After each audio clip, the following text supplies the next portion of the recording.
In the Hanjiang Group building, the protagonist enters with his subordinates, which makes all the employees nervous, and they greet him in unison. However, he ignores them, and some female employees say that he is famous for seeking revenge for even simple things like someone brushing against his shoulder. So the protagonist listens to them, and the employees hide. His assistant reminds him that the president is waiting for them and to make sure to take his medicine so he doesn't faint like the last time.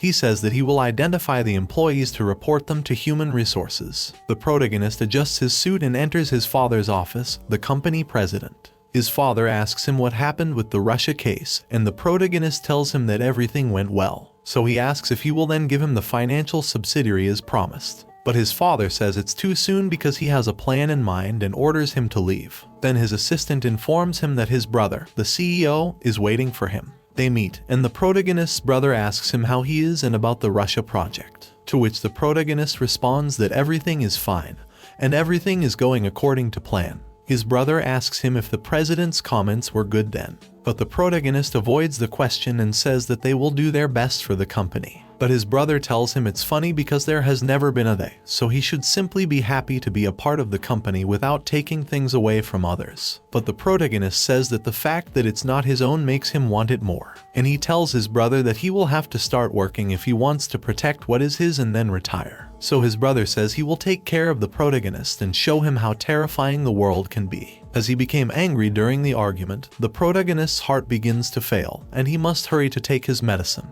When suddenly a car starts and almost runs him over, making the scare worsen the pace of his heart. So he starts crawling to his car to take the medicine. But when he's about to reach it, someone grabs him, asking if he's okay. This makes the protagonist reach his limit and die. The protagonist wakes up in the void, where he sees a light that disappears, and he goes towards it because there are still things he has to do. And when he reaches it, he suddenly wakes up in a morgue and wonders where he is. The protagonist asks what this place is, but the nurse only distracts him while notifying the doctor that a dead patient has come back to life. The protagonist realizes that his voice has changed when the doctor arrives and wonders how it's possible because the patient's heart definitely wasn't beating. They call the protagonist Kim Cheol-min, the name of the body's owner, so the protagonist confronts them, saying that he is Han Myung-woo. The doctor tells him he must be confused and that he was the doctor in charge, who declared him clinically dead. But the protagonist insists on his true identity and calls the doctor foolish for not recognizing him. So the doctor takes a mirror from the wall and holds it in front of the protagonist, telling him that the hospital is owned by the Han Jian company, so he should recognize Myung-woo. It's then that the protagonist realizes his face is different, and he wonders if this is a dream. The doctor examines the protagonist, and he and the others affirm that it should be medically impossible for him to have come back to life. Some time later, the protagonist is taken to a room, where he understands that he has awakened in another person's body. Suddenly, Kim Cheol-min's family arrives and embraces him, not letting him explain anything, thanking for seeing him alive. He pushes them away and explains that he's not their family, but they respond that they already know what happened because the doctor told them he lost his memory due to the accident. But he knows he remembers everything perfectly and is not referring to that. They ask if he remembers anything, but the protagonist decides it's best not to say anything and goes to the bathroom. There, he plans to escape to find his own body and answers, but on the news, they announce that he was found dead in a parking lot. They declare that he died when he exceeded the allotted time to take his medicine, so he wonders what's going on. Then, Cheol-min's friends arrive, and along with the family, they stress the protagonist out, so he runs away to get away from them. The protagonist runs to a terrace of the building when he suddenly realizes he's running, and his heart is no longer sick. When his friends catch up with him and tackle him, the protagonist insists that he is not Cheol-min, and is about to reveal his name when Cheol-min's mother hugs him and tells him he has family and friends, so he can relax because they are happy to see him alive again. At that moment, the protagonist wonders what this feeling is, as it is a strange emotion that doesn't seem familiar to him. So he gives in for the time being, and the boy's parents ask their friends for help to take him back. The protagonist wakes up at night and sees that his father is asleep. There, he remembers the news of his death and says that he needs to see it with his own eyes. So he escapes from the hospital and takes a taxi to go to his funeral. There, he sees the little money in Cheol-min's wallet and remembers when he had his credit card with which he could pay for anything. The protagonist arrives at his destination and hands his card to the taxi driver, who tells him that it has no money. However, he lets him pass because he is going to a funeral, his own funeral. The protagonist enters the building, where he confirms that he really died and wonders what he should do, when he hears the employees talking about how not even the family is present. And the protagonist sees that the room is empty, and the company forced some employees to attend to give the appearance for the press. Close by, the employees eat and casually discuss the protagonist, how far he went, and his terrible personality. So the protagonist wonders if no one there feels remorse. Then his former assistant arrives, but she doesn't even enter the room. She just says she's there to observe and then leaves. And the protagonist thinks that even she abandoned him, just like his family. Then the staff members ask him what he's doing there. And the protagonist, in anger, knocks over one of the flower arrangements while asking what the point of all this is. One of the guards takes him by the shoulder and asks if he's crazy, when suddenly the protagonist easily takes him down with a lock. The other guard tries to tackle him, but he also ends up on the ground, wondering why the protagonist is so strong. This draws the attention of the employees, to whom the guard tells them to catch the protagonist. And while everyone rushes at him, he just wonders what the point of all this is with a blank expression. Then one of the protagonist's brothers arrives, asking if their father has already arrived. But since he hasn't, he says he'll just take a nap. This angers the protagonist, but the employees subdue him again, so his brother doesn't even see his face. And he wonders why the protagonist had to complain about everything and tire people out, because if he had lived another year, he would have done great things in Russia. Then the guards throw the protagonist onto the street and tell him that if he enters again, things won't end the same way. While they wonder if they should inform the company because the protagonist is quite strong, they decide to leave it like that because he's not important. And the protagonist stays on the ground with a vacant look. The protagonist returns to the hospital, thinking that no one cares that he is dead and that despite all his efforts, he couldn't achieve anything. But then he remembers his brother's words and thinks that there is more than one thing that seems suspicious about his death. Starting with the car that almost ran him over, as there was no reason for it to be going so fast in a parking lot. And although he's not sure, the only person he believes could have been responsible is his brother. However, he thinks one thing is certain. His identity has died, but he is still in the world. He's someone who pays more than he receives, so if he confirms his suspicions, he'll show his brother hell. The protagonist returns to the hospital, where he sees his father dreaming of him and saying his name. He says that they believe he is their son, whose name he remembers as Kim Cheol-min. And although he doesn't know what's going on, his only option is to live as him. Then he hears his mother's voice thanking the doctor, and she peeks into the room, where she finds the protagonist managed to lie down before she entered. She enters and wakes up her husband, who gets up shouting their son's name. There, she tells him that the hospital bill is more than they thought, 7 million won. But the man says that's not a big problem because their son came back to life. The mother tells him that it already includes the discount the doctor gave for the wrong diagnosis, and asks how much money he has in his account. To which the father responds 2 million won. The protagonist hears it all and wonders if he will take out a loan for the missing money. But then the father says he would even get 50 million just to ensure the protagonist's well-being.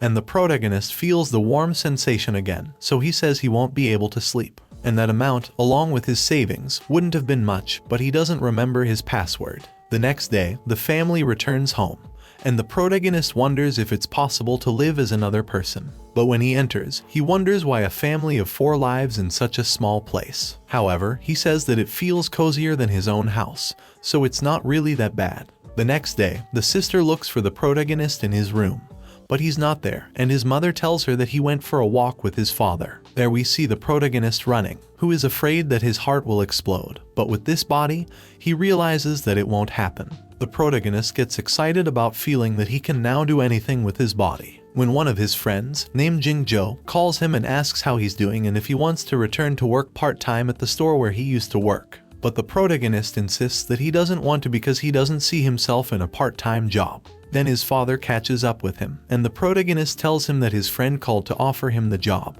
but he doesn't have a reason to go. So his father tells him that he should help him because, although sometimes it works to be cold, it's good to help a friend when they need it, because that's how they'll help him in return.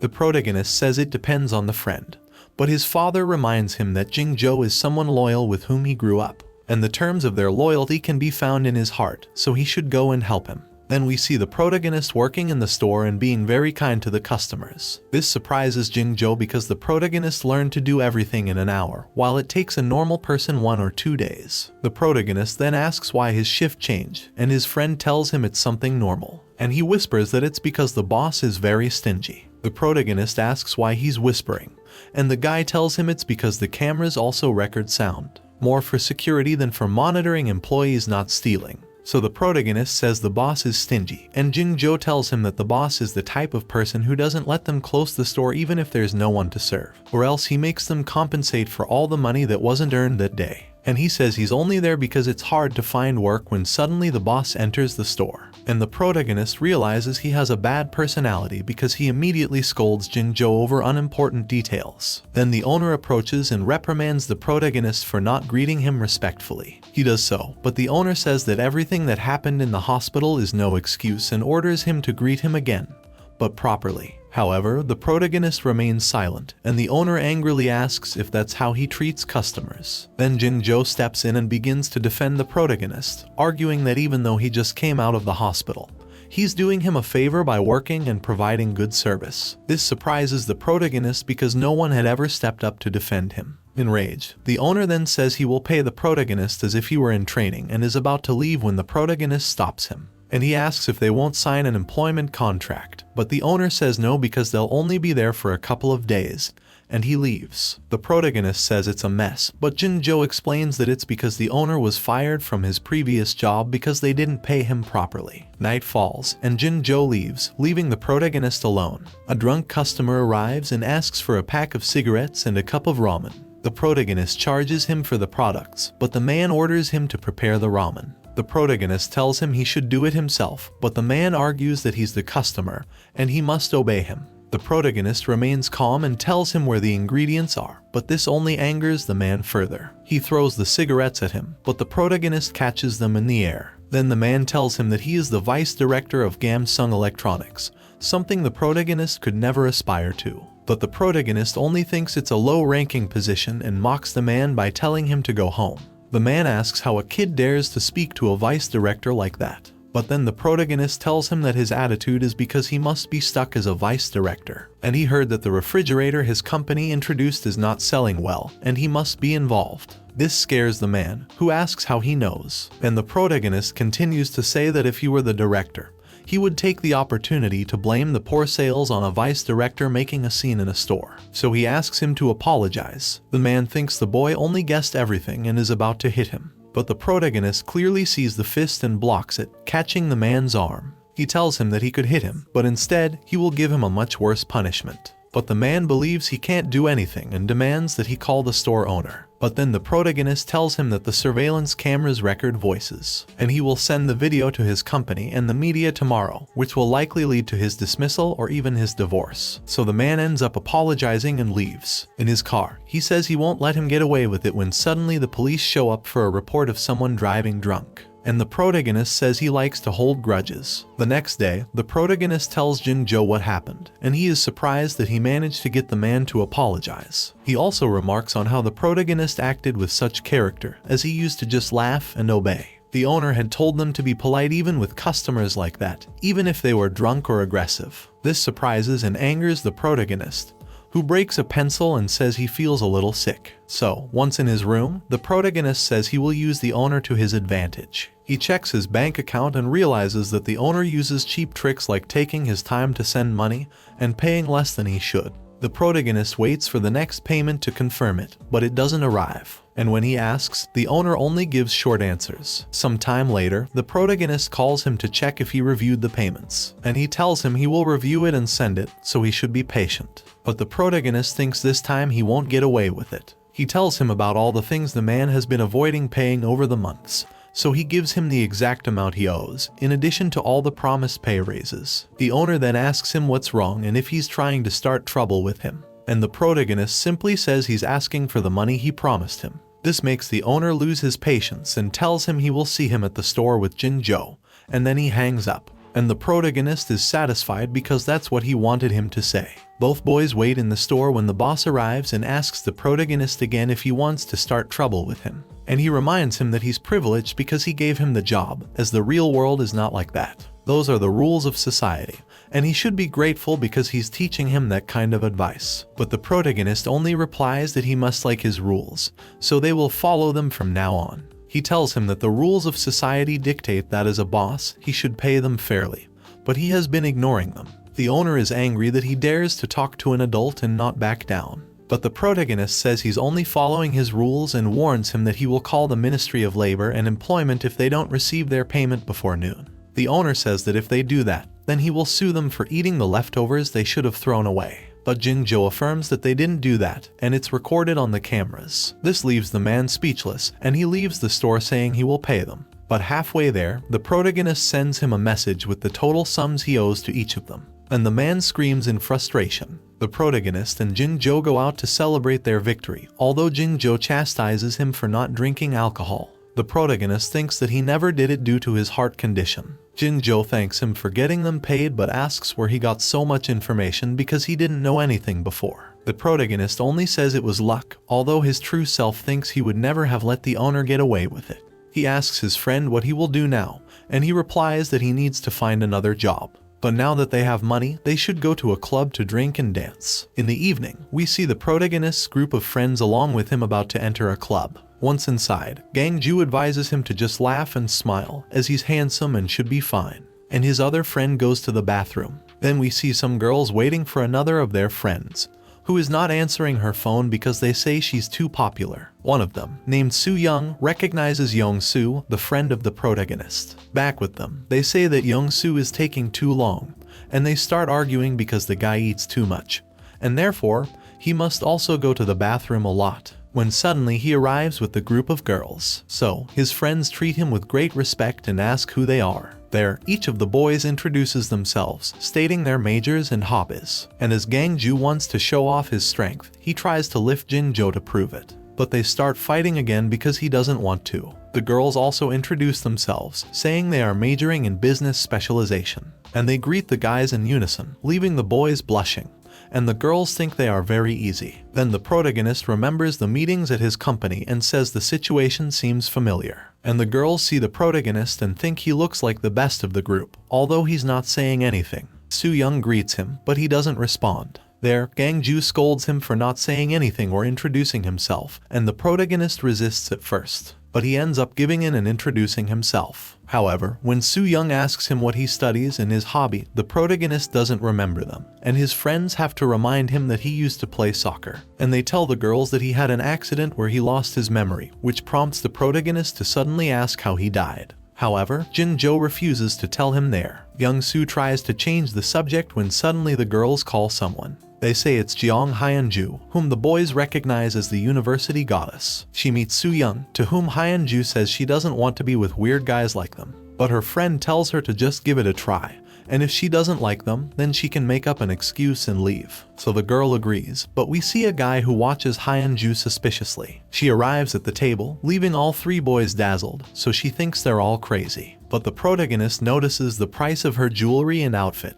thinking it's quite simple, as just her jacket costs more than everything she's wearing. This makes the girl angry at how he's looking at her, and the protagonist tells her she can leave if she doesn't like it. So Hyun-ju ignores him and rejects the drinks, while the girls explain that she is the daughter of the CEO of a famous company called Dijin. This surprises everyone except the protagonist, who says it's a mid-tier company. Hyun-ju is only more upset with the protagonist's attitude, so she gets up to answer the phone and accidentally spills her drink on him. This also annoys the protagonist, who watches her. But there he realizes that a guy is putting something in a drink. Hyun-ju finishes talking when the suspicious guy appears behind her and tells her she's very pretty. He asks her if she wants a drink, but she turns around and rejects him because she's there with her friends. The guy insists, saying it's a very good drink, which makes the girl lose her patience and shout at him that she doesn't want it. So the guy loses his temper and grabs her arm while aggressively telling her she can't act that way just because she's pretty. Hyun-ju realizes his eyes are those of a madman, so she starts asking for help.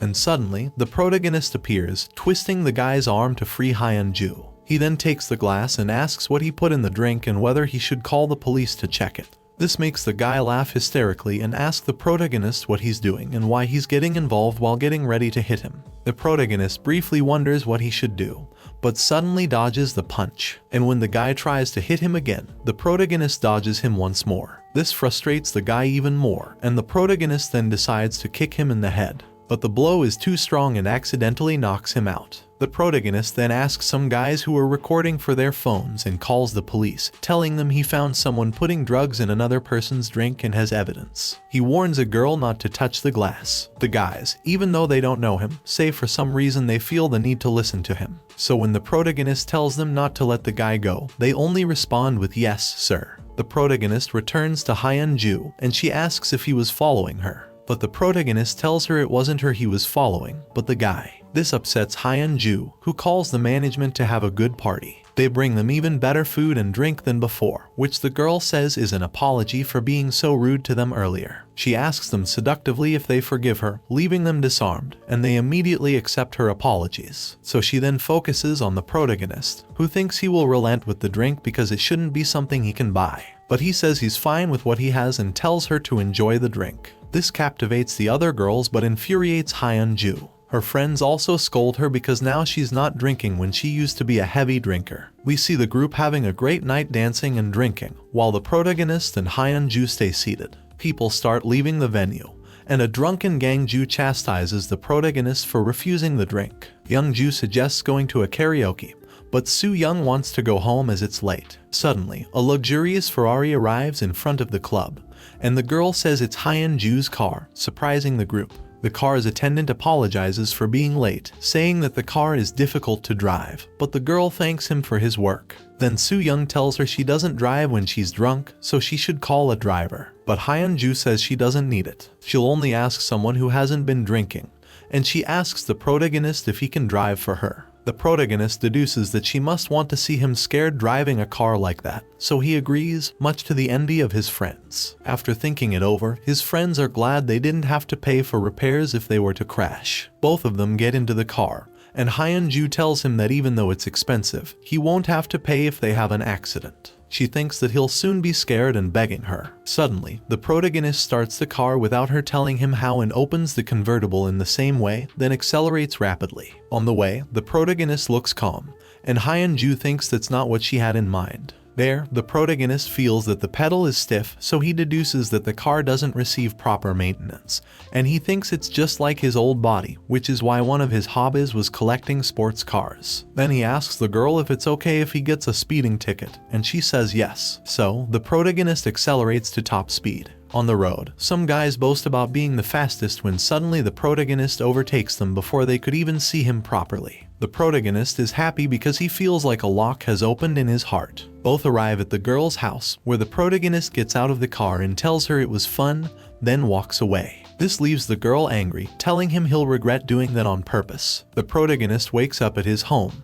where his sister violently wakes him up for breakfast, and he says he hasn't gotten used to all of this yet. He goes out and finds the table set with food, which surprises him. His sister tells him to start eating. His mother then asks if he still feels pain anywhere, and he says he's fine. But his mother isn't sure and extends her hand to touch his face, which he blocks instinctively, leaving her surprised and hurt. She tells him that he must be fine, and he confirms it, so she tells him to sit down and eat while she leaves trembling slightly. His sister asks their mother what's wrong. Suddenly, the protagonist feels a pain in his heart and thinks it's because of his illness again. But he soon realizes it's different and wonders what this feeling is and why he's crying.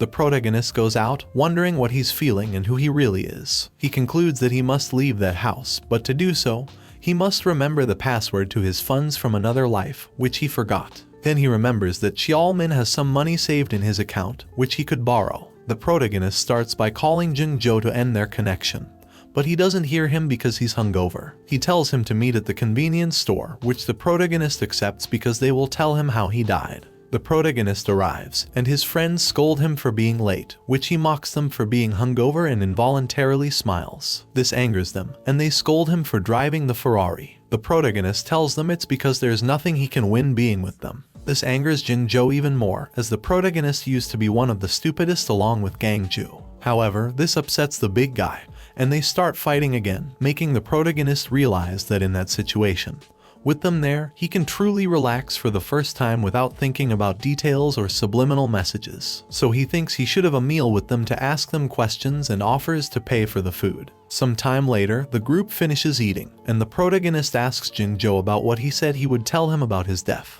However, Jingzhou tries to change the subject, so the protagonist intervenes and says he won't let him. Jingzhou then says it's a thing of the past, and they should forget about it. So the protagonist says it's okay, as if it's difficult to say, then he'll ask his sister. This makes Jingzhou raise his voice, asking him if he's crazy, as only someone like that would ask their family that question after making them go through so much sadness. So the protagonist understands that it was a suicide and asks if it was because of his grades or because he couldn't become a professional. Gangju tells him it was the latter because he had a leg injury just before the entrance exam. The protagonist says he must have been mentally weak to commit suicide over that, which angers Gangju. He asks how he can say that when he went through hell to rehabilitate and get back in shape. Everyone said he couldn't play football again, but he proved them wrong, and Jingzhou adds that the problem wasn't actually his body. Instead, someone played tricks under the table, and that's why his professional contract wasn't approved. So the protagonist asks why they are angry with him then if it's something that happened to him. Gangju tells him it's because they are his friends, and the protagonist believes that this friendship is just for self-interest. This tests the patience of the big guy, and he throws the table away, grabbing him by the neck and asking what he's saying. People in the cafe get scared and think it's a fight, so they call the police. Jingzhou tells his friend to let him go, or the law will catch up with him, but he says he's more concerned about the protagonist than the police. The protagonist thinks that for him, friends are people who will do anything to get what they want, and wonders if they are different. He continues to ask if their friendship is for self-interest, which enrages Gangju and prompts him to hit the protagonist. Young Su appears and stops him, as it's not the place for that, and the police are on their way. So Gangju gives up just as the officers arrive, and Young Su asks them to go outside while he handles everything. The three of them go outside, and while he watches the guy apologizing for them, the protagonist wonders if true friends really exist. In the end, they all agree to leave it at that for now, so the protagonist says he'll call them soon. While Gangju wonders how someone can change so much, Young Su suggests they wait a bit. Heading back home, the protagonist remembers that nothing would have happened if Jingzhou had told him directly. But Jingzhou told him he didn't want him to go through something like that again, and the protagonist thinks that even if they got angry or cursed at him, that didn't make him angry. But as he doesn't understand it, he decides to proceed with his plan and takes a taxi to a department store. Back at home, the protagonist bought a bunch of expensive gifts for his family as a thank you for helping him in his recovery. So his sister takes hers, and when she opens it, she sees it's a very expensive wallet. His father asks him where he got the money, and he says it's from his savings. He then announces to them that he will move out and leave the house. Then his father asks if it's because he feels uncomfortable. But before he can answer, he asks him to get up and says he wants to talk to the protagonist about something. They both go out to drink, although the protagonist doesn't drink, and his father asks if he still feels uncomfortable around him. The protagonist says yes while pouring him more alcohol, and he thinks he will keep his distance from his father. But he has an uncontrollable urge to drink with him and wonders if it's because he looks lonely or because of the feeling he had with his mother. So he decides to taste the drink, which burns him from the inside. But he says it tastes really good.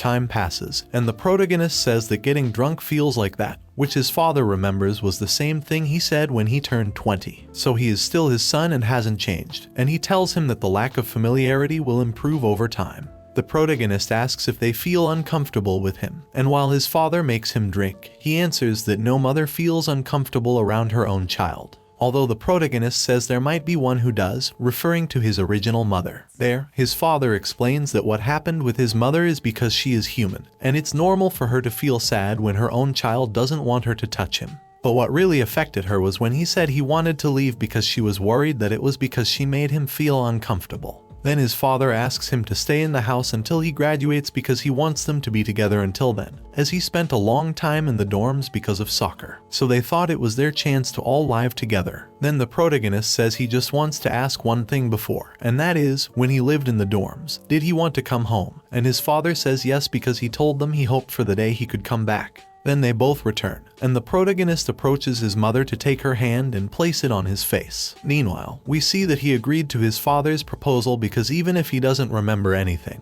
he wants to understand why he wanted to come back home. He tells his mother that he still doesn't understand what a family is, but her hand feels very warm. And he finally understands that this warmth is what a real family is. The next day, his mother calls him for breakfast, and he sees that she is wearing the jewelry he gave her. He tells her that she looks beautiful in it. Then he sits down, but his mother begins to ask him to try all the food she prepared until he is completely full. His mother tells him that his father went to work and his sister to school, so he says he will visit the university. And his mother is somewhat doubtful that he will go, but the protagonist goes anyway because he feels good. The protagonist goes to the university and is surprised that it's a Korean university since he only attended foreign schools and doesn't have good memories of the university. Then a ball falls nearby, and the guys ask him to kick it for them. However, when the protagonist takes the ball, he feels his heart racing, just like when his body recognizes something familiar. But he says that he will make the decisions now and just throws the ball to them. So the guys recognize him and say that the rumors about him must be true. The protagonist meets with the sports coach, who tells him that he has changed. The protagonist presents his case and his suspicions that someone was responsible for sabotaging his career. The coach tells him that he did everything he could to contact the teams, but the rumor about his injury posed too many obstacles. He doesn't believe it was Byung Jin's fault, as it was just a coincidence, and he did nothing wrong. The protagonist understands that it was that boy who spread rumors about him and blocked his future paths. The coach insists that it's not his fault,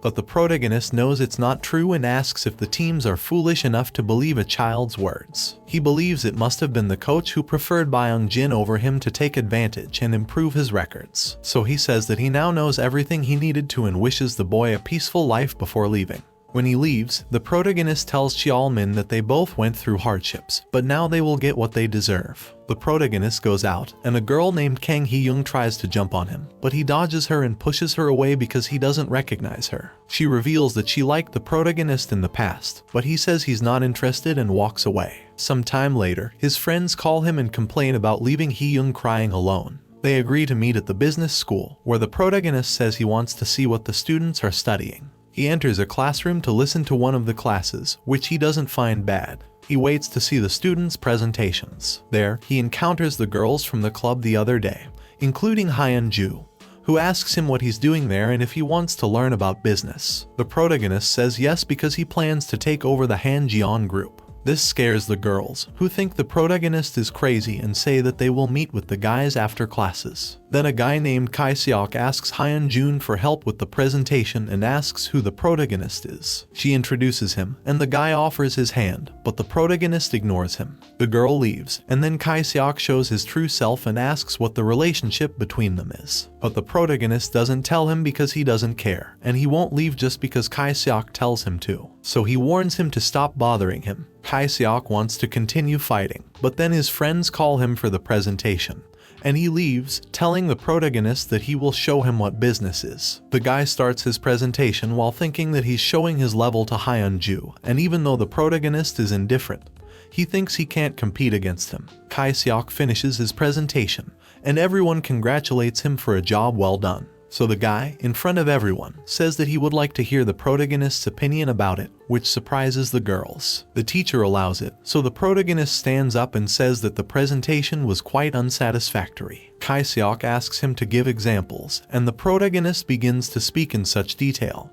and mastery about the topic that it leaves everyone stunned. And when he finishes, he tells him those were his mistakes and hopes he takes them into account because that's why they study business. The whole class, including the teacher, starts applauding the protagonist. So the teacher asks him to meet with him after class. There, the protagonist tells him about his accident and his sports career, which is why he learned about business through self-study. The teacher recognizes it as a business strategy in itself because he answered his question before it was asked. The teacher asks if he will then study business, but what the protagonist wants is to be able to visit his classes from time to time. The teacher ends up accepting this and tells him he has the potential to become a great businessman. The protagonist replies that he's not there yet, and they enjoy their drinks. The protagonist discovers it's instant coffee, which he finds delicious. The teacher tells him he's an interesting guy and looks forward to seeing him again. At the exit, the protagonist's friends meet him, although Young-soo scolds Hee-young for being there when she always ignored the protagonist while she liked him. He insists that he doesn't remember her. Then the girls arrive, saying that the protagonist was amazing in class because he outperformed the head of the business group. Hyun-ju tells them to go somewhere else, but Hee-young says she wants to go too. However, since they mention that she wasn't interested in the protagonist, he tells her that everything is in the past and he's not interested in her. Hyun-ju suggests for her own good that she give him time or try to approach him as if they didn't know each other, so she agrees, apologizes, and leaves, telling him to call her. When the protagonist sees her contact name, he understands that Cheol-min must have been close to her. The guys arrive at Gangju's room, where they sit and have an awkward moment. So the protagonist suggests that they should eat or drink something to pass the time, which surprises them because the protagonist didn't drink. But he says that has changed. They go out to buy food and drinks, and the protagonist pays for them. The guys start drinking and eating without worrying about their diet, and Young-soo asks the protagonist about what happened in the business school because they don't understand his interests, and how he has become smarter. The protagonist simply explains that he is no longer the same as before. Jin-jo also wonders about the change in his personality, as his friend used to be the kindest person he had ever known but has turned into a block of ice. The protagonist insists that this is who he is now, and he can't change it. However, Young-soo warns him that acting this way will make everyone leave him. The protagonist thinks that there's nothing wrong with that because he's used to being alone, but he's not sure if he wants to go back to a life like that. Suddenly, he feels a pain in his heart, which alarms his friends, and they are about to call an ambulance and provide first aid. But he tells them it's not that and that he's fine, although they insist he should at least drink some water. This makes the protagonist realize the situation, accept the drink, and say that they are right. He's a block of ice, and that's why he needs their help to learn not to be alone. They agree and lighten the mood with a game where they tease the protagonist for being cold, and they continue drinking all night. The next day, the protagonist wakes up in a lot of pain, so he crawls over to Jin-jo and asks for help. This wakes him up and the rest of the guys, who ask him where it hurts. But when he describes his symptoms, Young-soo tells him he just has a hangover. They realize that the girls left earlier, while the protagonist suffers on the floor. But they tell him to get up because it will make him feel better. Then, they go to a restaurant where they order 4 hangover soups. The protagonist introduces himself to the cook, as his friends suggested he should do when meeting someone. But that's not what they meant. The annoyed woman hands over their order, and the protagonist asks if he has to eat something like that. This surprises his friends because they say he used to eat up to 3 bowls of that soup, and they suggest he try it once because it will make him feel better. The protagonist hesitates but decides to give it a try because he's hungry anyway. When he does, he suddenly feels like all the suffering is starting to subside, and he enjoys the soup. His friends say that the soup destroyer is back, and Gangju takes out a bottle of alcohol, telling him that he will show him a whole new world again because soup and alcohol are the hangover remedy. The protagonist returns home, and his mother welcomes him, saying that he doesn't look well. He explains it's because of the alcohol and lack of sleep, so she tells him to come in and rest with a somber demeanor. Some time later, the protagonist wakes up and finds his sister drinking milk, so he asks for a glass as well. But she ignores him, and the protagonist senses that something happened. He turns off the television to ask her what's going on, but she turns it on again, which frustrates him and makes him unplug the device to ask if he did something wrong. She responds that he's still the same because he still doesn't know anything, and with tears in her eyes, she tells him that people like him really bother her. She asks him what he did yesterday, so the protagonist tells her that he went out for drinks with his friends. However, his sister scolds him for not letting them know about it. The protagonist says they should have called him, but the girl tells him they couldn't because his phone was turned off. That's when the protagonist realizes his phone's battery died. He still wonders why they were concerned. So, his sister, furious, reminds him that they went through this when he died. The protagonist understands this and apologizes, saying he didn't know his phone was off. However, his sister doesn't accept it, claiming that he doesn't care and only causes trouble. She warns him not to speak to her. The protagonist charges his phone and sees all the missed calls and worried messages from his parents. Later, he apologizes to them, but they forgive him quickly and tell him not to worry, even though he wishes for some form of punishment. The next day, instead of waking him up, his sister calls him for breakfast. Their mother scolds her for being cold to him, but when she comes out of her room, she ignores him.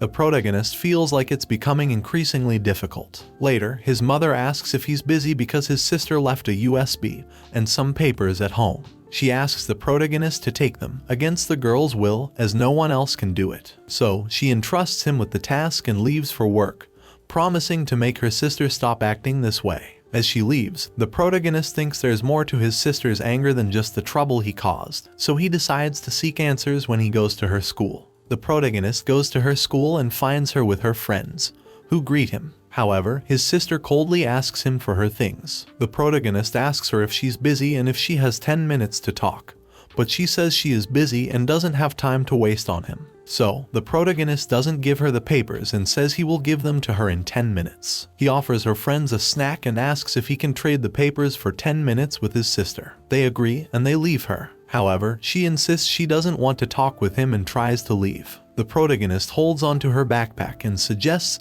they go to the cafeteria. She resists and begins to struggle with the protagonist, who kindly tries to convince her to do it. This causes a scene in front of the students, and a group of them appears, asking what he is doing to the girl. The guys tell him they will handle it, so he shouldn't worry. She says there's a misunderstanding, but they don't listen and go on, telling the protagonist that he is a stalker, and that's a line he, as a man, shouldn't cross. They tell him to leave Hyuna alone if she doesn't want him anymore. The protagonist tries to explain that she is his sister, but the guy doesn't understand and says he also sees her as a sister. He pats the protagonist on the shoulder and tells him to go while he's being nice to him. However, the protagonist is more muscular than he expected and responds with the same gesture, causing the guy pain. The guy says he has no choice and is about to hit the protagonist. The protagonist responds with the same move, stopping his fist and twisting his arm. The guy asks for support from his friends, who are also about to attack the protagonist, but he knocks them all down together. Hyuna clarifies once again that the protagonist is her real brother, so the guys apologize. The siblings then enter the cafeteria,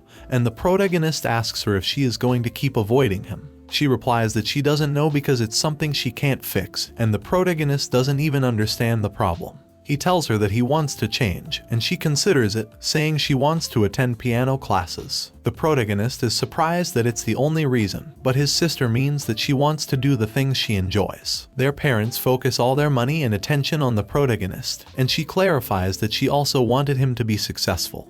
But she is part of the family too, and worked hard for her achievements. When she tried to show her achievements to their parents, they only paid attention to his achievements. Now, he returns causing a lot of pain without remembering any of them. But their parents say nothing because he was always their pride. The protagonist says he knows that feeling because he thinks it was the same as he felt with his original family. His sister tells him that even under his shadow, she is still a worthy person. So, the protagonist takes her hand and asks if she has been sad and lonely all that time. She replies yes, and the protagonist reminds her that, even so, she grew up to become a kind and beautiful person. He promises that he won't make her sad again, so she forgives him and says she will trust him. And that's how the first part of this manhwa ends. If you have reached this part of the video, let me tell you that you have been one of the few people to make it here. So comment the word grave in the comments. Remember to subscribe to not miss any videos. With that said, see you in the next video.